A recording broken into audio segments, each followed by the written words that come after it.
Hi, I'm Brandon Briscoe, and welcome to another episode of The Postscript, Living Faith Bible Institute's weekly podcast and YouTube series devoted to interviewing pastors and professors from Living Faith Bible Institute with the hope that you'd be encouraged, strengthened. And over the last few weeks, I've been having the privilege of interviewing my pastor, Sam Miles of Midtown Baptist Temple. We've been having a conversation about healthy ministry. And we started by having a conversation about prayer and how to have a spirit-filled ministry where God is at work in your midst and blessing the work of your hands. And then we just most recently had a conversation about evangelism and discipleship and the roles that those play, strategies about how to approach that. Now today we're going to have a conversation about developing leaders. Now we've been talking about that, but more specifically, we want to talk about leaders that have the ability to reproduce themselves and to be a part of some of the toughest works like missions and church planting.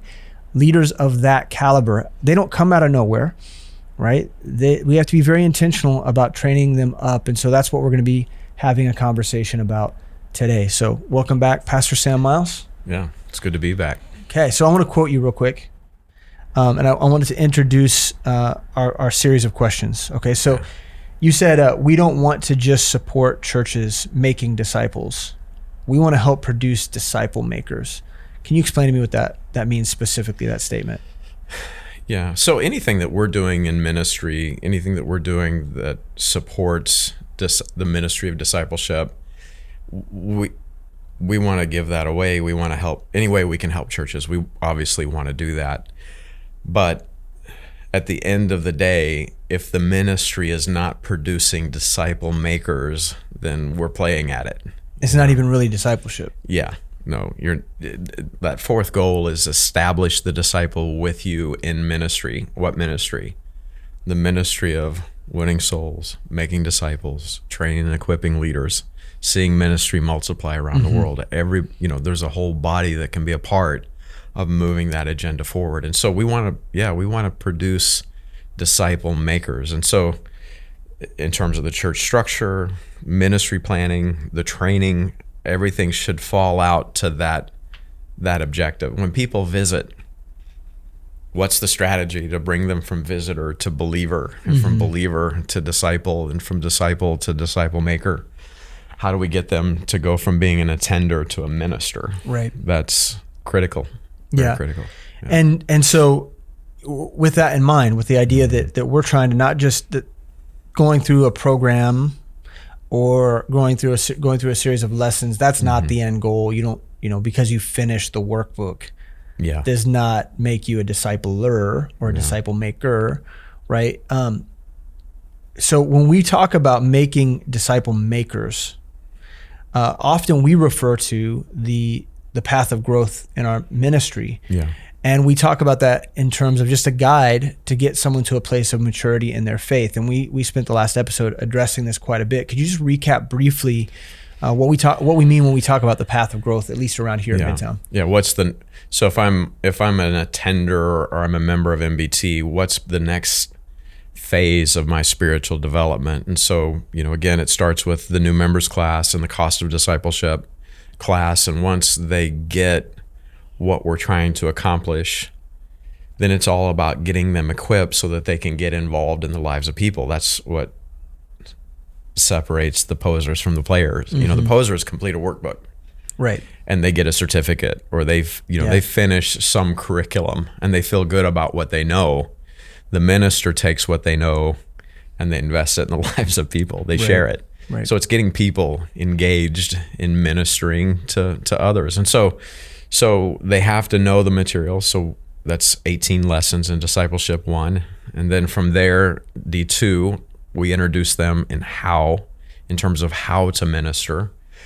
And then once they learn our approach, our ministry approach, it's introductory. It's 2 semesters. It's the start of our Bible school.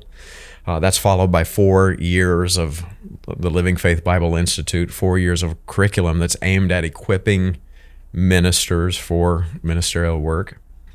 But once they get done with that D2 phase, then they are set up as an apprentice. You know, if they get it, they get the material, their discipler passes on them, you know, gives them an all clear, and Pastor Morgan and the D2 team see that they're getting what we're communicating. Well, then at that point, they're put with a seasoned discipler. Often it's with the person that discipled them. It works very naturally that way. Sometimes they're paired up with somebody else, but now they become a co-laborer with that discipler. So we're now engaged. They're engaging in the lives of people. We're starting to throw them in the deep end of the pool. So they begin to learn to be a minister by doing the work of the ministry. Right. You know, so it's not just academic; it's also very practical. Yeah. So, which segues perfectly in terms of our conversation. So what you're talking about in terms of the apprentice is giving people at the right level of where they're at, giving them opportunities to get their hands dirty immediately. Yeah. And I think that with that comes a lot of risks sometimes, right? Because people fail along the way and people struggle. But we have an approach around here that says every member a minister. And so instead of just saying that, we mean it. We want to give people opportunities to minister. And if we withhold them, then we withhold growth and we withhold their long-term maturity. Can you attach a PDF to these streams?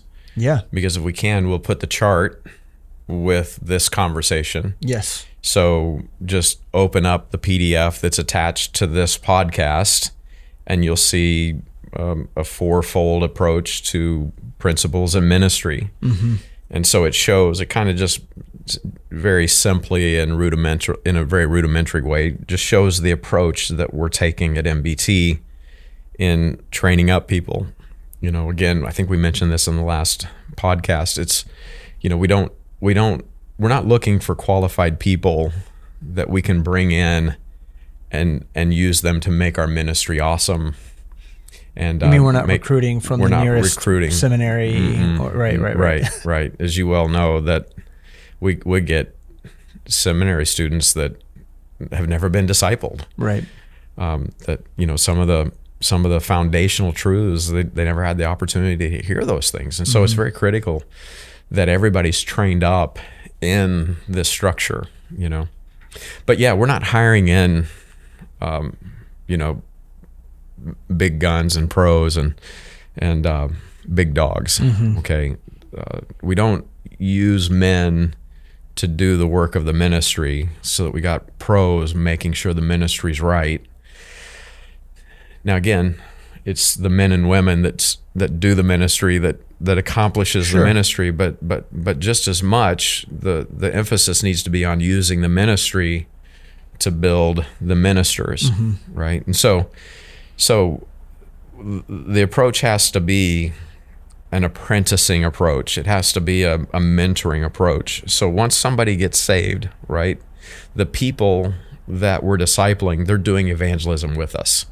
Like, that's one of the things that we want to start encouraging them to do. They're serving with us in the children's ministry. They're helping us clean the building. Yeah. You know, we spend a little bit of money on making sure that the building's clean, but the bulk, the heavy lifting is done by the members of MBT.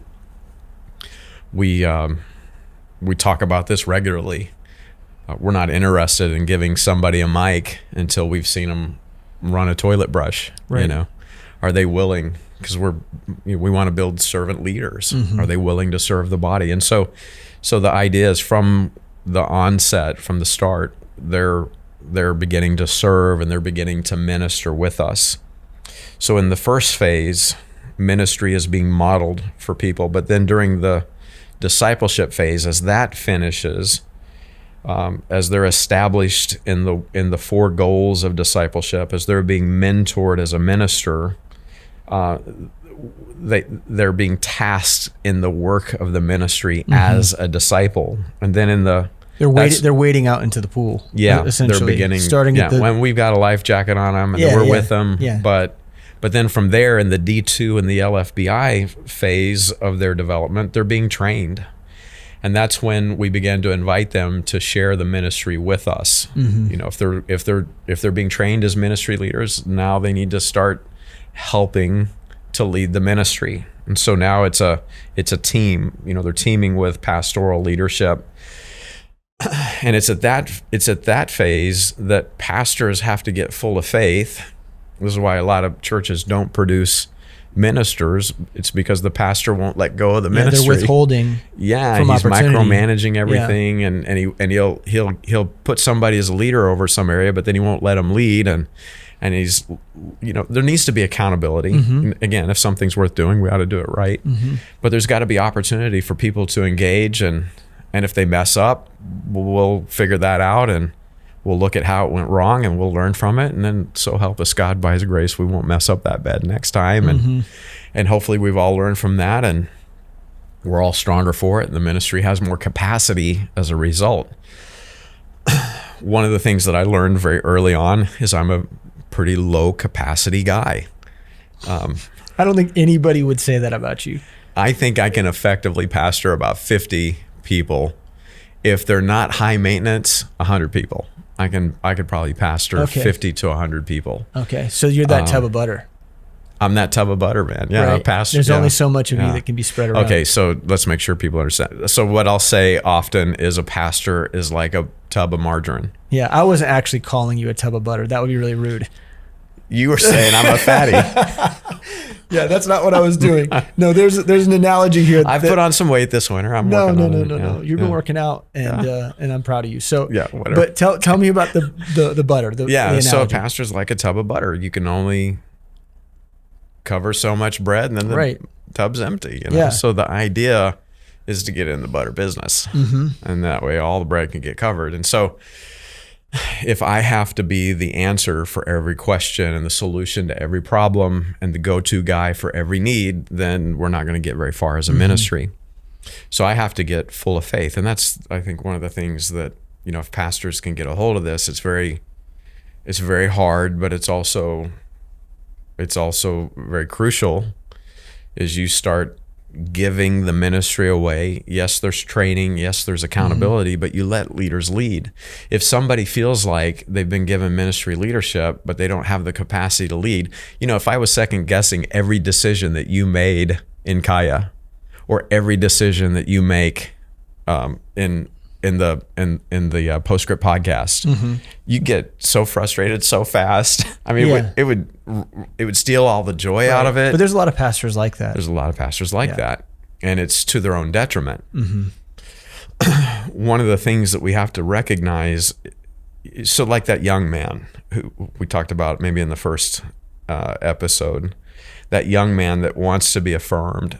And it's very critical. And people need to, some people need to be affirmed, but they want people to know that they have value, that they're doing it right. And it's kind of this thing in the back of their mind that, man, once I'm a pastor, I'm going to do it right. And then everybody will see how it's really, there's a pride component to that. But as you mature in ministry, God He's so good. He makes sure that we find out it ain't about you, and you're not all that awesome. And it doesn't please God to use the wise and the strong and the mighty of this world. It's not the big dogs that God chooses to be glorified in. It's the weak, despicable, despisable, foolish things of this world. And praise the Lord, I'm qualified for God to use me, because I get where I'm at. I'm not awesome. God's awesome. I'm not right. God's right.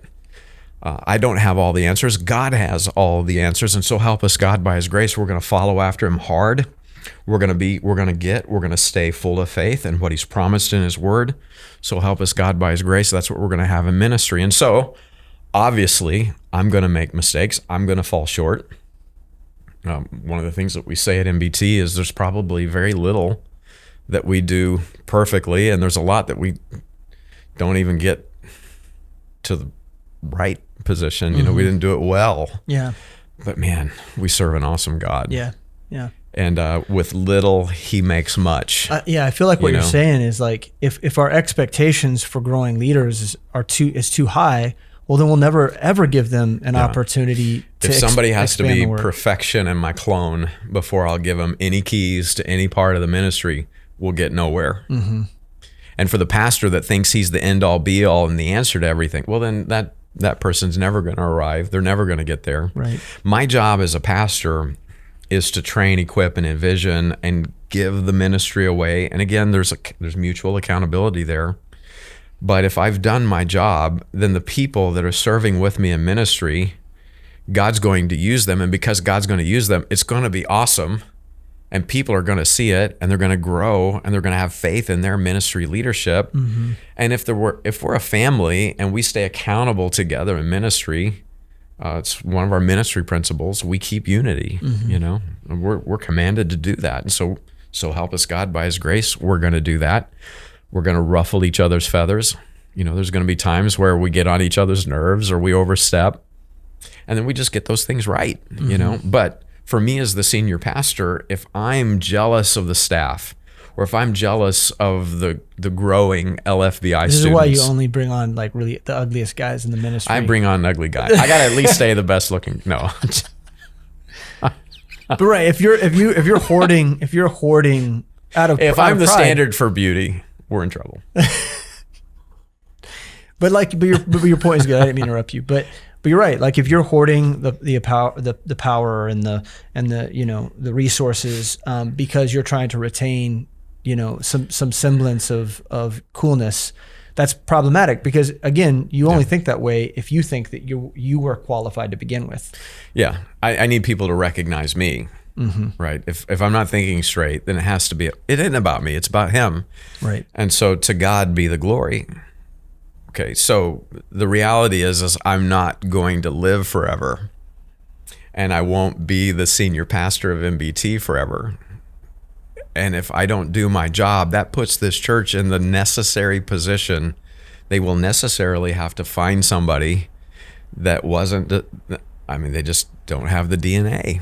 And they're going to be building some mile wide, inch deep ministry because, you know, the goal is to grow, not to grow the person, the word, the life, the mission of Christ, and the members that show up, you know. So we have to train, we have to build leaders. We have to have, at some point, I'm going to be standing at the judgment seat of Christ, and I'm going to have to give an account, not just for the fruit in my life or lack thereof, but also the fruit in your life and the lack thereof. Yeah. And the fruit or the lack thereof in the lives of our children and our grandchildren. We have to build a ministry. You know, Christ may come back today. We need to do a podcast on that. Christ may come back today. Yeah. Okay? So we're ready. Even so, come quickly, Lord Jesus. I'm looking for it. We're there. But we also need to be good stewards, right? So we want to make good use of the day because this is likely the last day that we'll have serving the King of Kings and the Lord of Lords. But our stewardship needs to include the fact that we're building a ministry that will make it possible for our grandkids, there's a paradox. Our spiritual great-grandchildren, that they will have fruit at the judgment seat of Christ. So that we got to get in the butter business. We got to multiply ministers who know the book and they know how to use it. They know the right way to use it in ministry. So for me to be jealous of God using you mightily means I'm not a father, right? It means I'm a competitor. If I'm a father in the faith, if I have a Paul Timothy relationship with the people that I'm bringing up in ministry, I want them. You know, I got 2 boys. Okay, we'll just stick with my boys. I've got Seth and I've got Sam. And if they go on and make more of their life than I did with mine, right? If I'm a halfway decent father, I'm not going to be bitter or jealous over that. Yeah, you're excited by that. I will rejoice over that. Why wouldn't I want my kids to make more of their life than I ever made of mine? Sure. Well, man, I want that for all of these guys. That they would, if God can use me so that they can have more fruit at the judgment seat of Christ than I have, I win. Yeah. I don't know that it's an NLM, but I'm gonna minister in that way. The guy that's the next pastor of MBT, he will have no greater supporter, no better church member, no better backup pit bull than me, because it'll be one of our sons in the faith. Like we're gonna be behind whoever that guy is, right? Whoever the Holy Spirit pulls out, it'll be somebody that we trained up in the Lord, and And it's obvious this is what the Holy Spirit's doing. We'll all see it, and we'll be excited. And man, maybe we slayed our thousands, and they're saying he slayed his 10,000s. Sounds great. Awesome. Yeah. Praise the Lord. God. That's what we want. So, what you're saying is beautiful, because what you're talking about is kind of the backward design of what we're talking about. So the end goal is man, hundreds of churches that are like-minded, hundreds, thousands of leaders all over the world preaching the gospel, and a beautiful judgment seat for everyone involved. That's the end goal. Yeah. So we have to think practically about that. Rejoicing, celebrating. Crowns of glory. It'll be exciting. I'm trusting the Lord for that. But we've got to think very practically about that. So that has implications for the day-to-day function of our ministry. What are some ways in which MBT allows their growing leaders to get their hands dirty? Say in the context of fellowship or Bible study, what are the ways in which we give keys to the young men and women in our ministry that allow them to grow? Yeah, okay. So let me just take that question and just flip it right back and talk about what the Kaya leaders are doing in multiplying their Bible studies and multiplying ministry in Kaya. Well, it's only a model. It's so fun to interview. Yeah, don't spin the table around on me. This is thanks for joining me in this. Well, I think what the model that's been handed to me is to entrust them, and so I purpose to stand with them when they need help, to give them advice, to counsel them. But I want them doing the counseling, and I want them doing the shepherding, and I want them doing the evangelizing and coming up with strategies specifically to the areas that they're trying to reach. And I want them spread thin a little bit. You want them to have to seek the Lord. Right, exactly. And so, when a Bible study starts getting a little bloated, well, then let's divide that Bible study. Let's have a new Bible study, and let's just multiply this thing. And God has used that to grow leaders. Yeah, for sure. Yeah. It's what's been awesome is to see the leaders coming up and them take, like, it's their ministry. They own it, and this is all over the church, you know? And so they're on their face before the Lord. They need to get a hold of God for the ministry that they're responsible over, and then to see God bless that ministry. And whether it's through difficulty, they're having problems, or they have to work through that, and we're with them. As leaders, we're shoulder to shoulder. One of the things that we do is we have a once a week elders meeting, ministry leaders meeting, where we actually started that for you and Pastor Dan Renault when you guys were coming up, to just have a once a week, let's talk about ministry, what's going on, what do you need help with, what do you have questions about. It was such a huge relief. What do we need to train on? Yeah, so I was in my mid-20s, I suppose, when you started letting me come to those meetings. Working full-time, there was, in many ways, I felt disconnected, and you pulled back the veil. You introduced me to conversations that I would have never otherwise had. Hard stuff that was like, whoa, are you sure you want to tell me? I don't know if I'm mature enough to hear that. And I wasn't, but there was a trust. Well, I worked through it. Yeah. There was an entrustment there, and there was intention, and it absolutely helped me develop. Yeah. And I think the Bible study structure is a great development tool.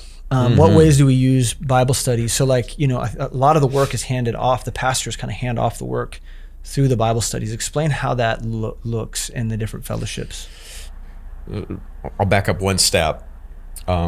So the way MBT is broken down in terms of ministry organization, more and more as the ministry grows, I'm pastoring pastors, and then we are pastoring the leaders of MBT, and then in the growing leaders are sharing.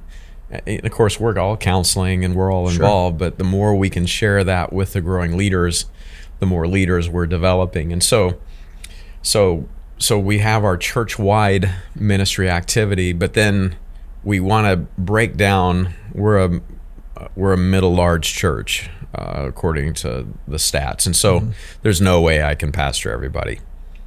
So we break our church family into what we call Sunday fellowships, or their fellowships. And we want to develop as many of those as we can, as we have space and time slots to make that happen. And we've got the leaders to pull it off. We want to start new fellowships, because those become places where people can train in pastoral and pastoral ministry, even organizational ministry, church planning, all of that. Yeah, they get insight and experience. We're multiplying praise, we're multiplying preaching, we're multiplying counseling, we're multiplying small group ministry. So it only helps us in terms of the long-term objectives of reproducing MBT, or ministry.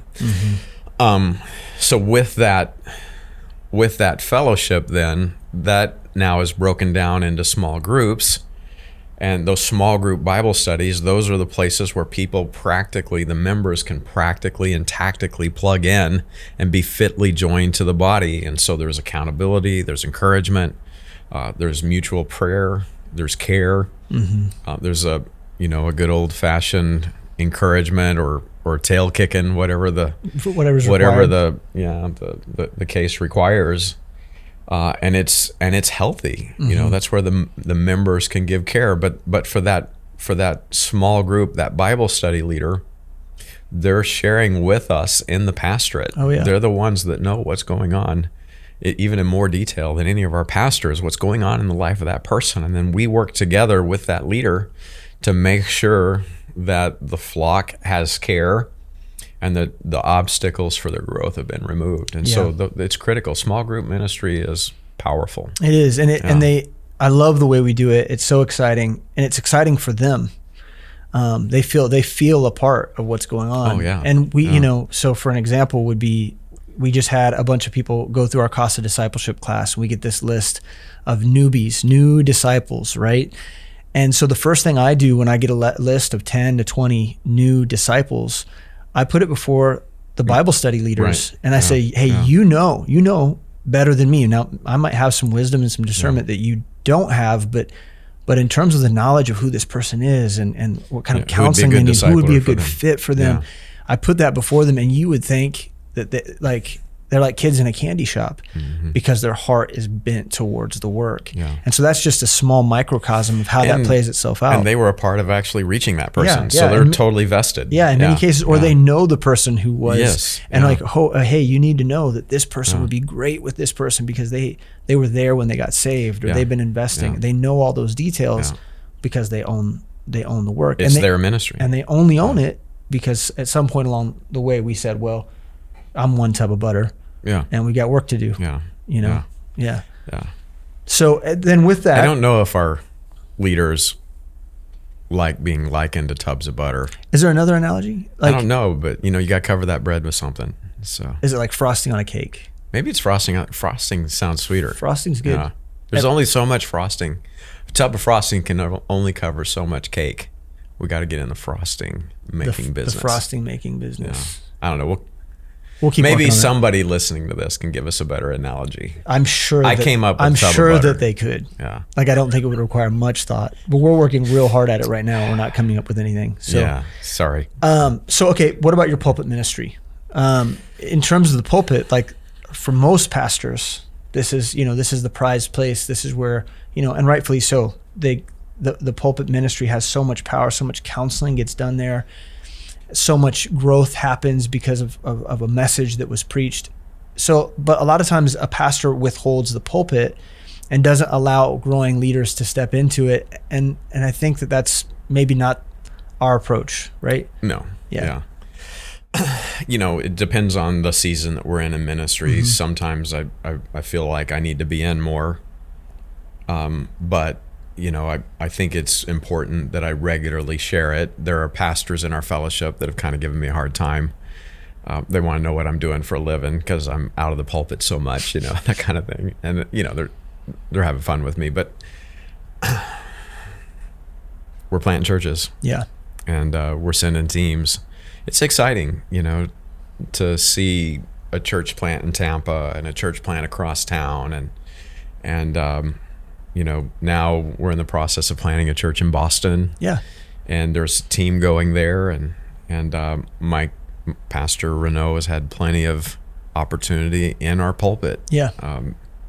In fact, so had Mark and so Mark had and Dan. Dan's, Pastor Renault. They all got experience preaching. There's a lot of new people here since we sent the Lee Summit team out, but for the people that were here 3 years ago or more, they would still view Dan as one of the he's part of he's part of the family. Yeah.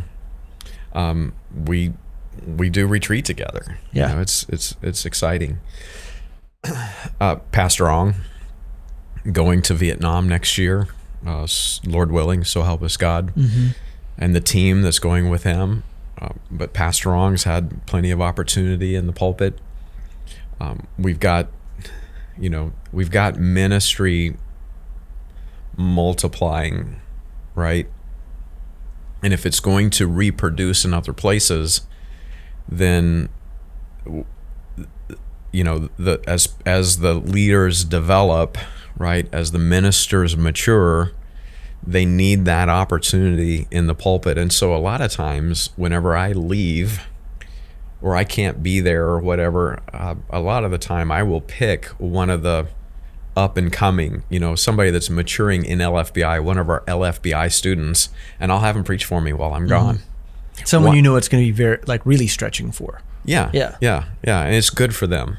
And it's good for the church to get to know some of these key, like they're finishing, like they're maturing, they're fruitful already in ministry.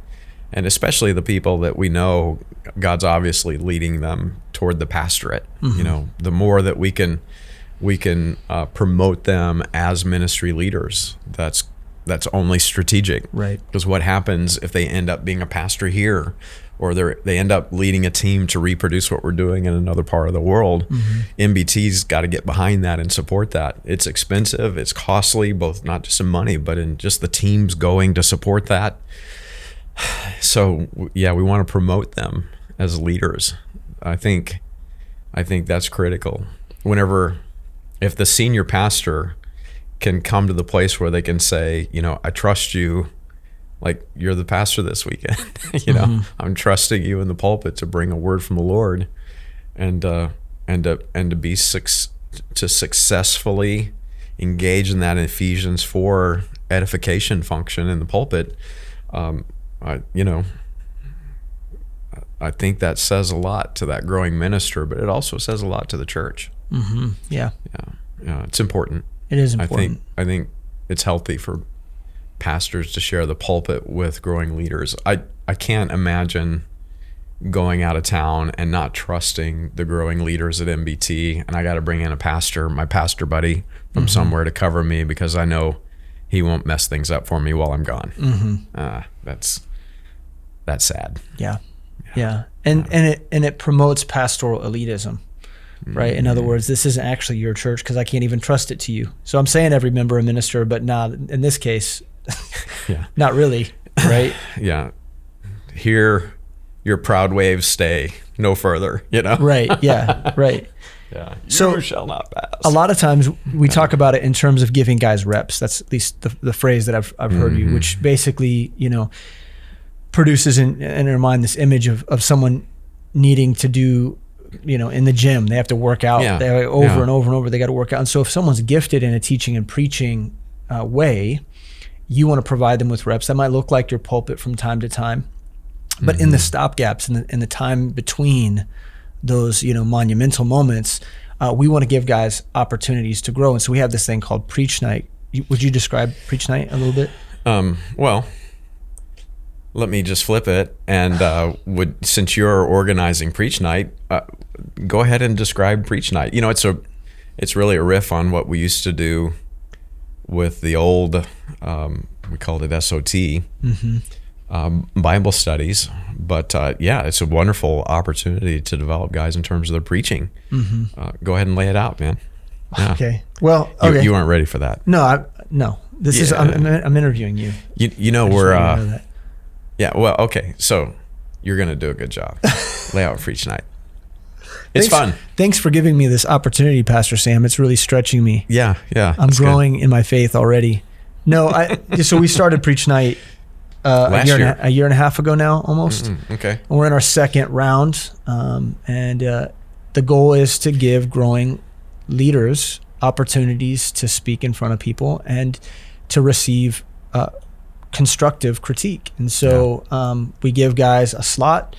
They've got 20 minutes to preach. There's rules surrounding how they have to go about doing that. There's things that they have to cover. They have to provide a PowerPoint, and then they preach, and their peers and their pastors critique what they do, and they give them feedback, and it's loving and fun, and the guys enjoy it. And then once they've done Preach Night, then they graduate to another form of Preach Night that allows them to meet once a month with their peers and preach to one another without the same level of oversight. And so they're preaching more often. They're getting more reps in at that point. So it's been good because our guys have grown. I've seen our pastors grow in their teaching and preaching. I mean, I felt like I've grown just listening to the critiques.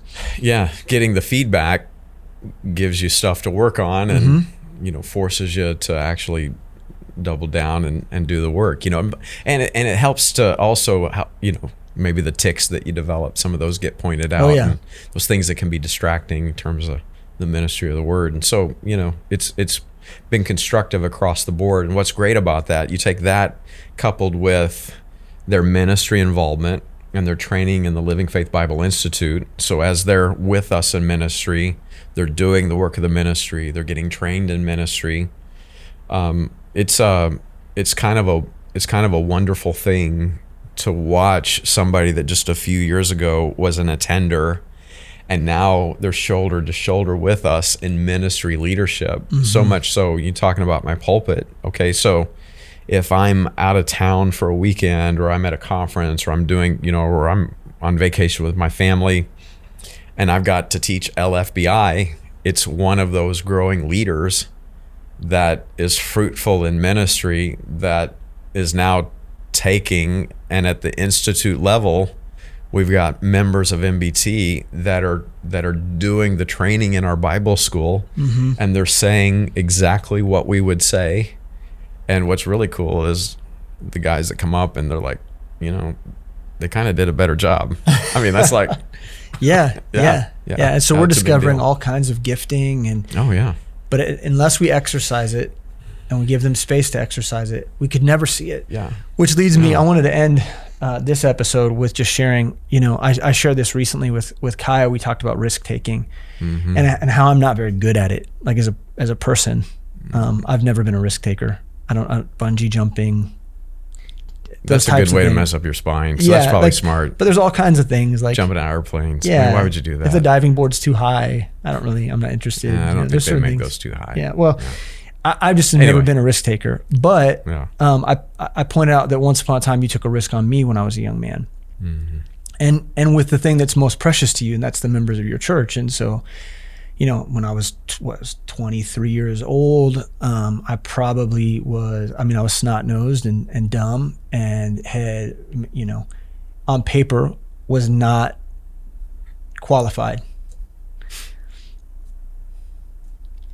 But you saw something, and here I am. My life's forever changed, completely different, because someone was willing to say, well, despite the shortcomings, this person seems to be faithful, and I think God can do something with them.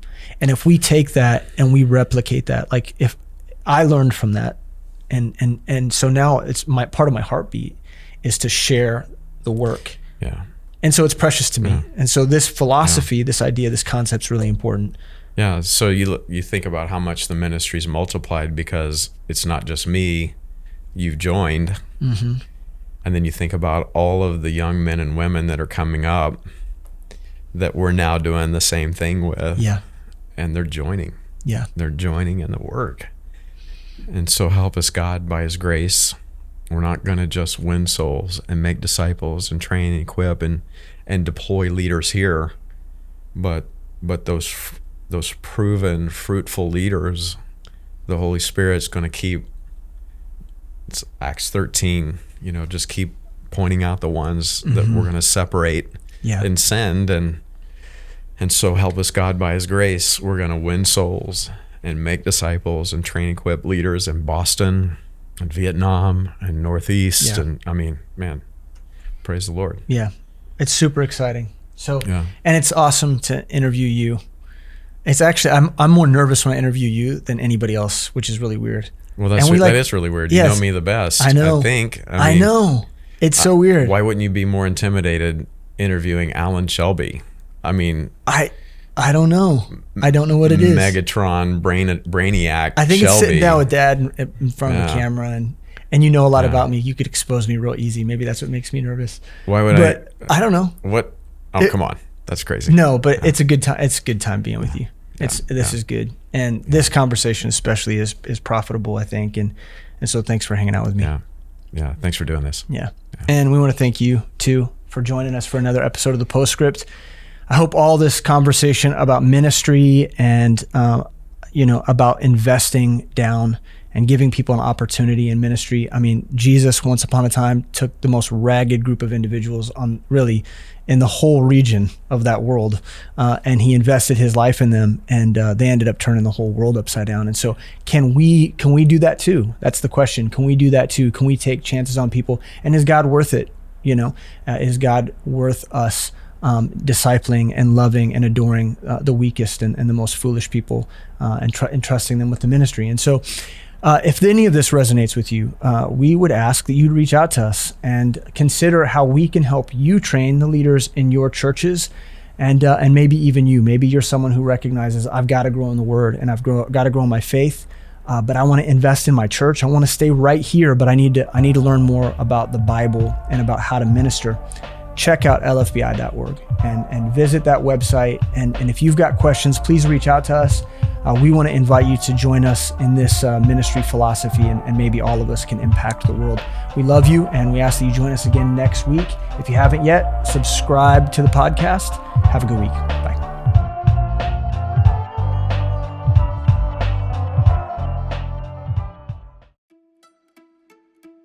My name is Brian Bustos, and I am a Living Faith Bible Institute student. And I'm also a husband, and I'm also a father. In this stage in my life, things are definitely chaotic. I've been called by God to serve in my local church here in Kansas City, and in any given week, that may look like leading worship, or preparing for a Bible study, or even teaching a class. And this is where Living Faith Bible Institute is so important to my life. First, it gives me focus, but two, it's flexible. And so if I can't make that Saturday morning class, I can still catch it online, whether it's remotely or even sometime later in the week, like during my lunch break. I guess in essence, I don't have to put my life on pause. Enroll for classes at lfbi.org. If you are interested in donating to LFBI to support future pastors and leaders, please visit lfbi.org/donate.